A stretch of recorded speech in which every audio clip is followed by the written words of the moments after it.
நீங்கள் ரியாக்டில் இந்த ஒரு மிஸ்டேக்கை பண்ணுறீங்கன்னா நீங்கள் ரியாக்ட் யூஸ் பண்ணணும்னு அவசியமே இல்லை. நீங்கள் நேராக HTML CSS யூஸ் பண்ணிடலாம். என்ன ப்ரோ மிஸ்டேக் அப்படின்னு கேட்டிங்கன்னா, நீங்கள் ரியாக்டில் ஒரு கோடை ரிப்பீட்டடாக யூஸ் பண்ணுறீங்க அப்படின்னா அது HTML ஈக்குவலானது. நம்ம ஏன் ரியாக்ட் படிக்கிறோம்? இது காம்பனன்ட் பேஸ்டு. நம்மளால் காம்பனண்ட்டை ரீயூஸ் பண்ணிக்க முடியும். இந்த வீடியோவில் ரீயூசபிள் காம்பனன்ட் கிளியராக பார்க்கலாம். இது மூலமாக உங்களோட கோட் பார்த்தீங்கன்னா ரொம்ப க்ளீனாக ஸ்ட்ரக்சர்டாக இருக்கும். நான் கிளியராக சொல்லித்தரேன். வீடியோ ஃபுல்லாக பாருங்கள். ஃபஸ்ட்டு இந்த ஸ்க்ரீனில் பார்த்தீங்கன்னா 6 பட்டன் நான் ஷோ பண்ணியிருக்கேன். இந்த 6 பட்டன் நான் தனித்தனியாக கோட் பண்ணியிருப்பேன்னு நினைக்கிறீங்களா? கண்டிப்பாக கிடையாது. இந்த 6 பட்டனுக்கு சேர்த்து ஒரே ஒரு கோட் தான் எழுதிருக்கேன். ஸோ அதை தான் பார்த்தீங்கன்னா ரீயூசபிள் காம்பனன்ட் சொல்லுவாங்க. இந்த இடத்துல app.jsxல பார்த்தீங்கன்னா நான் ஒரு பட்டன் சொல்லிட்டு ஒரு காம்பனண்ட்டை இம்போர்ட் பண்ணியிருக்கேன். இமேஜின் பண்ணிக்கங்க, நம்ம ஜாவாஸ்கிரிப்ட் நார்மலாக ஃபங்க்ஷன் படிக்கிறோம்ல, ஃபங்க்ஷன் எழுதுறோம், அதை கால் பண்ணுறோம்ல, அதே தான். அதை நீங்கள் தெரிஞ்சுட்டாலும் உங்களால் ஈஸியாக புரிஞ்சுக்க முடியும். ஸோ இந்த இடத்துல பார்த்தீங்கன்னா அந்த பட்டன் அந்த ஃபங்க்ஷனை பார்த்தீங்கன்னா இங்கே 6 டைம் நான் கால் பண்ணியிருக்கேன். ஓகேவா?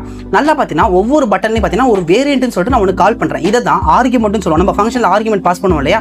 அதே மாதிரி இடத்துல ஆர்குமெண்ட்டை நான் என்ன பாஸ் பண்ணுறேன்னா ஒவ்வொன்றுக்கு யூனிக்கான ஒரு வேல்யூ இருக்குது. அவுட்லைனா இது ஒரு டிசைன் இருக்கும், கோஸ்ட்னா இதுக்கு ஒரு டிசைன் இருக்கும் அப்படின்னு சொல்லிட்டு ஒவ்வொன்றுக்கு யூனிக்கான வேல்யூ கொடுக்குறேன். நல்லா பார்த்தீங்கன்னா அந்த ரெண்டு அந்த கால் பண்ணுறோம், அதுக்கு நடுவில் பார்த்தீங்கன்னா ஒரு டெக்ஸ்ட் கொடுத்துருக்கேன். அவுட்லைன் பட்டன், கோஸ்ட் பட்டன், இதை தான் சில்ட்ரன் சொல்லுவோம். இமேஜின் பண்ணிக்கங்க, இந்த பட்டன் ரெண்டுமே பார்த்தீங்கன்னா பேரண்ட், உள்ள இருக்கிறது பார்த்தீங்கன்னா நம்மளுக்கு சில்ட்ரன். ஓகேவா? ஸோ இப்போ இந்த பட்டனோட மெயின் ஃபங்க்ஷனுக்கு போவோம். ஓகே, அந்த ஃபங்க்ஷன் தான் நம்ம எல்லாத்தையும் எழுதிருப்போம். இங்கே பார்த்தீங்கன்னா அந்த ஃபங்க்ஷன் என்ன பண்ணிருக்கேன்னா ஒரு பேராமீட்டர் வாங்கியிருக்கேன். நம்ம வந்து ப்ராப்ஸ்னு சொல்லுவோம் ரியாக்ட்ல. இதில் பார்த்தீங்கன்னா பேராமீட்டர். ஓகே, இதில் 3 பேராமீட்டர் வாங்கியிருக்கேன். ஒன்று பார்த்தீங்கன்னா வேரியன்ட், நம்ம அந்த பட்டன் சில்ட்ரனில் யூஸ் பண்ணியிருக்கோம் இல்லையா, கால் பண்ணுறப்ப யூஸ் பண்ணுறோம் இல்லையா, வேரியன்ட் இதெல்லாம் யூஸ் பண்ணுறோம். அது இந்த இடத்துல நான் கால் பண்ணுறேன். ஃபர்ஸ்ட் பார்த்தீங்கன்னா வேரியன்ட்னு சொல்லிட்டு இந்த வேரியன்ட்ல நம்ம ஏதாவது வேல்யூ யூசர் கொடுக்கல அப்படின்னா டிஃபால்ட்டாக நான் பிரைமரின்னு சொல்லிட்டு எடுத்திருக்கேன். ரெண்டாவது பார்த்தீங்கன்னா கிளாஸ் நேம். இன்கேஸ் நீங்கள் அந்த பட்டன் கால் பண்ணுறோம் அந்த இடத்துல நீங்கள் எதனா கிளாஸ் நேம் எழுதுனீங்க அப்படின்னா நீங்கள் இந்த இடத்துல கிளாஸ் நேம் பார்த்தீங்கன்னா உங்களுக்கு மாறிடும். இல்லை பிரைமரியாக பார்த்தீங்கன்னா இந்த இடத்துல டிஃபால்ட்டாக நம்மளுக்கு எம்டியாக இருக்கும். ஓகேவா? மூணாவது பார்த்தீங்கன்னா சில்ட்ரன், அந்த நடுவில் டெக்ஸ்ட் இருக்குது பார்த்தீங்கன்னா அதை ஷோ பண்ணணும். அதுதான் நல்லா பார்த்தீங்கன்னா ரிட்டனில் இங்கேயும் பார்த்தீங்கன்னா ஒரு HTML டேக் தான் ரிட்டன் பண்ணுற பட்டன்னு சொல்லிட்டு இதோட கிளாஸில் பார்த்தீங்கன்னா டெம்ப்ளேட் எடிட்டர் யூஸ் பண்ணியிருக்கேன். நீங்கள் ஜாவாஸ்கிரிப்ட்ல பார்த்துருப்பீங்க.